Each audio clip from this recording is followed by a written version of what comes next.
ஒரு ஆயின்மெண்ட்டோ ஒரு க்ரீமோ இல்லை எண்ணெயோ போட்டால் அது மறைஞ்சிருது, தெரியாமல் இருக்குது. அப்புறம் அது 2 நாள் நிப்பாட்டி வச்சிட்டோன்னா தோலுக்கு அடியிலே தான் அந்த பிரச்சனை வந்து இருக்கும். அதை ஸ்டாப் பண்ணிட்டோம் அப்படின்னா உடனே அது வந்து தெரிய ஆரம்பிச்சிடும். உடனே நம்மளுக்கு ஸ்கேலிங்ஸ், செதில் உதிர்தல் வந்து ஸ்டார்ட் ஆக ஆரம்பிச்சிடும்.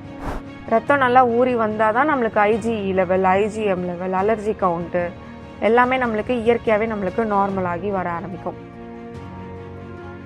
ரொம்ப வருஷ கணக்காக வச்சுருக்காங்க, 20 வருஷமா 30 வருஷமா வச்சுருக்காங்க அப்படின்னா 6 மாதத்துலேருந்து 9 மாதம் வரைக்கும் தொடர் சிகிச்சை அவங்க எடுத்துகிட்டு தான் வரணும் கண்டிப்பாக.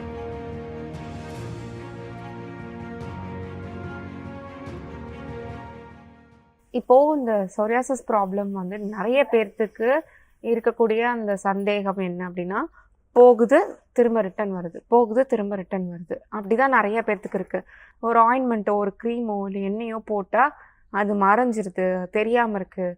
அப்புறம் அது 2 நாள் நிப்பாட்டி வச்சிட்டோன்னா திரும்ப அதே மாதிரி வந்துடுது. இப்படி சொல்லி அவங்க வந்து நிறைய வருஷமாக வச்சுட்ருப்பாங்க. மருத்துவமனையில் பார்த்திங்கன்னா சொரியாசிஸ்க்காக நல்ல மூலிகை மருந்து சிகிச்சைகள் வந்து கொடுத்துட்ருக்கோம்.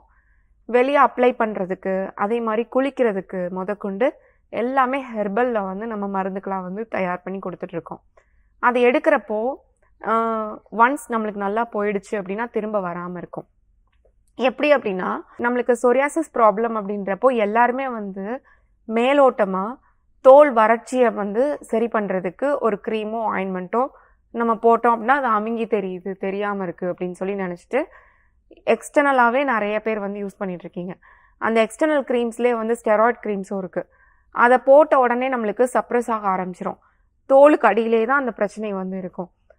அதை ஸ்டாப் பண்ணிட்டோம் அப்படின்னா உடனே அது வந்து தெரிய ஆரம்பிச்சிடும். உடனே நம்மளுக்கு ஸ்கேலிங்ஸ், செதில் உதிர்தல் வந்து ஸ்டார்ட் ஆக ஆரம்பிச்சிடும். இந்த ப்ராப்ளம் வந்து நிரந்தரமாக நம்மளுக்கு சரியாகணும் அப்படின்னா ஃபஸ்ட்டு அவங்களுக்கு வந்து கவுன்சிலிங் ஃபஸ்ட்டு கொடுக்கணும். மனசளவில் அவங்க வந்து ஃப்ரீ ஆகணும். நிறைய பேர் ஸ்ட்ரெஸ்ஸோடு இருப்பாங்க. ஐயோ இந்த நோய் நம்மளுக்கு வந்துருச்சு, சரியாக மாட்டேங்குது, இது இருந்துக்கிட்டே இருக்குது, அரிப்பு ஏற்பட்டுகிட்டே இருக்குது, வெளியே கூட போக முடியல, ரொம்ப மனசு வேதனைப்பட்டுட்டு இருப்பாங்க. ஃபஸ்ட்டு அதுலேருந்து ஃப்ரீயாகி வரணும். சொரியாசிஸ் ப்ராப்ளம் நம்மளுக்கு கண்ம நோயாக இருந்தாலும் கூட அகஸ்திய முனிவர் வந்து சொல்லியிருக்காரு, அகஸ்தியர் பரிபூர்ணம் 400ல் அது சரியாயிரும், தீந்துரும், முறையான சிகிச்சைகள் கரெக்டாக எடுத்துகிட்டு வந்தோம் அப்படின்னா அது சரியாயிரும் அப்படின்னு சொல்லி அவரே சொல்லியிருக்காரு.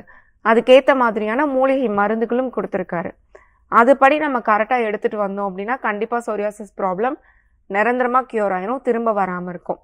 எங்களோட மருத்துவமனையில் அதே மாதிரி தான் மூலிகை சிகிச்சை மருந்துகள் வந்து கொடுத்துட்ருக்கோம். அதே மாதிரி நம்ம வெளியே எக்ஸ்டர்னலுக்கு மட்டும் நம்ம கொடுக்காம உள்ளுக்குள்ளே இன்டர்னலாக நம்ம ரத்தம் வந்து நல்லா ஊறி வர்றதுக்கு மருந்துகள் வந்து கொடுக்கணும். ரத்தம் நல்லா ஊறி வந்தால் தான் நம்மளுக்கு IgE level, IgM level, allergy count எல்லாமே நம்மளுக்கு இயற்கையாகவே நம்மளுக்கு நார்மலாகி வர ஆரம்பிக்கும். அதுக்கப்புறம் நம்மளுக்கு பிளட்டில் நம்மளுக்கு அந்த ஹிஸ்டமின் லெவல் எல்லாமே நம்மளுக்கு கொஞ்சம் கொஞ்சமாக குறைய அரிப்பு எல்லாமே நம்மளுக்கு குறைய ஆரம்பிக்கும். மேற்கொண்டு திரும்ப சொரிய மாட்டாங்க. அதே மாதிரி நம்ம லிவரை நல்லா ஸ்டிமுலேட் பண்ணி விட்டு லிவரில் செக்ரேட் ஆகக்கூடிய என்சைம்ஸ் எல்லாமே நல்லா செக்ரேட் ஆனால் தான் நம்மளுக்கு வந்து ஃபேட்டி ஆசிட் மெட்டபாலிசம் நம்மளுக்கு கரெக்டாக நம்மளுக்கு நடக்க ஆரம்பிக்கும். அந்த மெட்டபாலிசம் நம்மளுக்கு சரியாக நடந்தது அப்படின்னா தான் ஸ்கின்னுக்கு சேரக்கூடிய ஃபேட், நம்மளுக்கு ஸ்கின்ல வந்து ஒரு ஃபேட் லேயர் ஒன்று இருக்கும். அப்போ அந்த லேயருக்கு வந்து நம்மளுக்கு ஈக்குவலாக ஃபேட் வந்து டிஸ்ட்ரிபியூஷன் ஆகி மொபிலைஸ் ஆகி நம்மளுக்கு கரெக்டாக இருந்தால் தான் நம்மளுக்கு வந்து குளிரை தாங்கிக்க முடியும். அது கரெக்டாக இருந்தால் தான் நம்மளுக்கு தோலுக்கு தேவையான அளவு ஒரு ஆயில் செக்ரேஷன்ஸை வந்து செபேஷியஸ் கிளாண்ட் அது வந்து நம்மளுக்கு நல்லா செக்ரேட் பண்ணி கொடுக்கும். அந்த கிளாண்ட்ஸ் எல்லாமே நம்மளுக்கு நல்லா ஆக்டிவாக இருக்கும். அது எல்லாமே நம்மளுக்கு நார்மலாக ஃபங்க்ஷன் ஆக ஆரம்பிச்சிது அப்படின்னா தான் தோலில் வந்து நம்மளுக்கு வறட்சி இல்லாமல் இருக்கும். அதுக்கப்புறம் ஸ்கின்ல இருக்கக்கூடிய அந்த 3 லேயரும் நம்மளுக்கு பாதிப்பாக இருக்கும். அதில் இருக்கக்கூடிய செல்ஸ் எல்லாமே நம்மளுக்கு பாதிப்பாக இருக்கும். அந்த பாதிப்பு எல்லாமே நம்மளுக்கு கிளியர் ஆகணும். அது நம்மளுக்கு ஆட்டோ இம்யூனிட்டி நம்மளுக்கு கிளியர் ஆச்சுன்னா தான், அது நம்மளுக்கு கரெக்ட் ஆச்சுன்னா தான் நம்மளுக்கு ஸ்கின்ல இருக்கக்கூடிய அந்த செல்ஸ் எல்லாமே நம்மளுக்கு நார்மல் ஆக ஆரம்பிக்கும். இந்த ப்ராசஸ் நம்மளுக்கு நடக்கிறதுக்கே பார்த்திங்க அப்படின்னா 3 to 4 months டைம் எடுக்கும். ரொம்ப வருஷ கணக்காக வச்சுருக்காங்க, 20 வருஷமா 30 வருஷமாக வச்சுருக்காங்க அப்படின்னா 6 மாதத்துலேருந்து 9 மாதம் வரைக்கும் தொடர் சிகிச்சை அவங்க எடுத்துகிட்டு தான் வரணும் கண்டிப்பாக. இந்த மாதிரி தொடர்ந்து நீங்கள் எடுத்துகிட்டு வந்தீங்க அப்படின்னா சொரியாசிஸ் ப்ராப்ளம் வந்து கம்ப்ளீட்டாக க்யூர் ஆயிரும், திரும்ப உங்களுக்கு வாழ்நாள் முழுக்க வராமலும் இருக்கும். என் பேர் லிங்கமுத்து. என்னுடைய சொந்த ஊர் கல்பாக்கம். அருள் மருத்துவ சித்த வைத்தியர் ஹாஸ்பிட்டல் ட்ரீட்மெண்ட் காட்டணும்.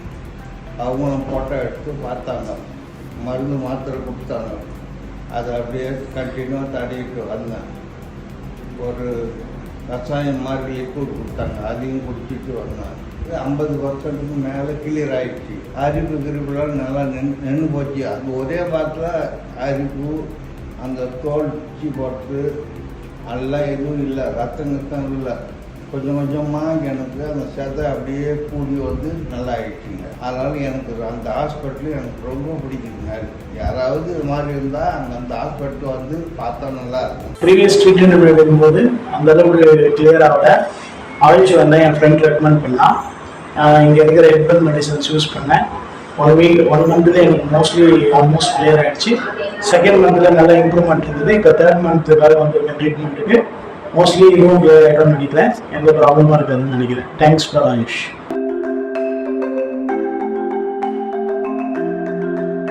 டாக்டர் தேவி சரண் மேம்க்கு ரொம்ப தேங்க் பண்ணிக்கிறேன். ஸோ எனக்கு வந்து ஒரு 2 மந்த்ஸாக வந்து ஸ்கேல்பில் வந்து ஒரு மாதிரி டேண்ட்ரஃப் மாதிரி வந்து இச்சிங்காக வந்துச்சு. இச்சிங் அப்படின்னா தேய்ச்சா ஒரு மாதிரி ரெட்டிஷ் ஆகிற மாதிரி இருந்தது. ஸோ நான் டாக்டர்கிட்ட எங்கள் அம்மா வந்து ட்ரீட்மெண்ட் எடுத்துக்கிட்டாங்க முன்னாடி. ஸோ அவங்களுடைய கன்சல்டன்சி ரெஃபர் பண்ணாங்கன்னா நான் டாக்டர்கிட்ட வந்தேன். ஸோ தேவி சரண் மேம் டாக்டர் வந்து ரொம்ப நல்லா எனக்கு பார்த்தாங்க. அவங்ககிட்ட ட்ரீட்மெண்ட் எடுத்த 1 மந்த்து எனக்கு வந்து ஸ்கேல்பில் அந்த ஸ்கின்ல அந்த இச்சஸ்லாம் எனக்கு டோட்டலாகவே கம்மியாகிடுச்சு.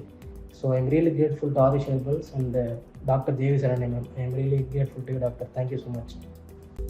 ஆருஷ் ஹெர்பல் ஹாஸ்பிட்டல்ஸ் சிறப்பு சிகிச்சைகள், ஆஸ்துமா, சொரியாசிஸ், முட்டிவலி, சைனசைட்டிஸ், சர்க்கரை நோய், முடக்குவாதம், உடல் பருமன், மூலம், பௌத்திரம், சிறுநீரக பித்தப்பைக்கல், முதுகு தண்டுவட வலி, இரத்த கொதிப்பு.